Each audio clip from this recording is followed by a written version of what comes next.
أستغفر الله العظيم أستغفر الله العظيم أستغفر الله. السلام علیکم ورحمۃ اللہ وبرکاتہ۔ آج میں آپ کو ایک اور خوبصورت واقعہ سنانے لگا ہوں۔ پھانسی لگا ہوا کتا۔ ایک بادشاہ بیروب بدل کر اپنی مملکت کا جائزہ لینے نکلا۔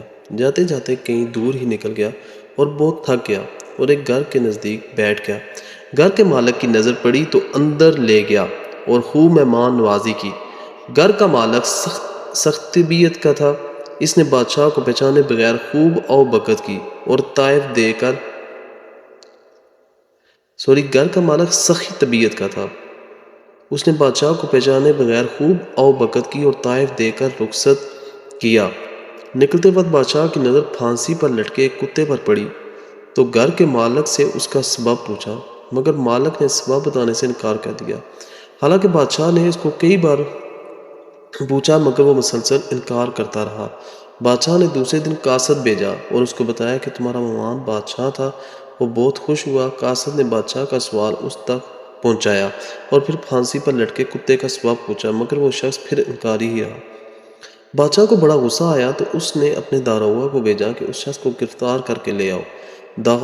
داروغہ نے حکم کی تعمیل کرتے ہوئے اس کو دربار میں پیش کر دیا۔ بادشاہ نے پھر پھانسی لگے کتے کا سبب پوچھا، مگر وہ پھر انکاری ہو گیا۔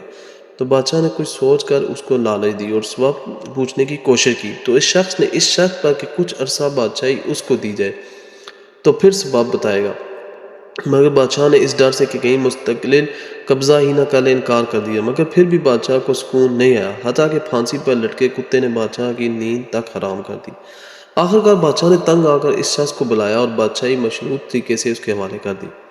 جب وہ شخص بادشاہی تخت پر بیٹھا تو اس نے چند دن بعد سب سے پہلا کام یہ کیا کہ تمام وزراء کو جیل میں ڈال دیا اور تمام بڑے بڑے بیوروکریٹس اور سیاستدان اور ججز اور اسٹیبلشمنٹ کو جیل میں بند کر دیا اور ساتھ والے تمام ملکوں سے فالتو سامان، عیاشی اور بلا ضرورت لین دین بند کر دیا۔ اور اس کا نتیجہ یہ نکلا کہ جب اس کی مدت پوری ہوئی اور پرانے بادشاہ کو دوبارہ بادشاہی سونپی تو ملک میں امن و امان تھا اور خزانہ بھی بھرا ہوا تھا۔ بادشاہ نے تخت پر واپس بیٹھتے ہی اپنا سوال دہرایا۔ اس نے پھانسی پر لگے کتے کا سبب بادشاہ کو بتایا کہ میں ایک آجڑی ہوں اور میرا بھیڑ بکریوں کا ریوڑ تھا اور یہ کتا ان کی حفاظت کے لیے تھا، مگر میرے ریوڑ سے روزانہ ایک بکری غائب ہوتی تھی۔ تو جب میں نے سبب معلوم کیا تب پتہ چلا کہ یہ کتا حفاظت کرنے کے بجائے بکریوں کو وفے سے خود بھی کھاتا تھا اور دوسرے کتوں کو بھی کھلاتا تھا۔ تو میں نے اس کو بطور سزا اور عبرت کے پھانسی پر لٹکا دیا۔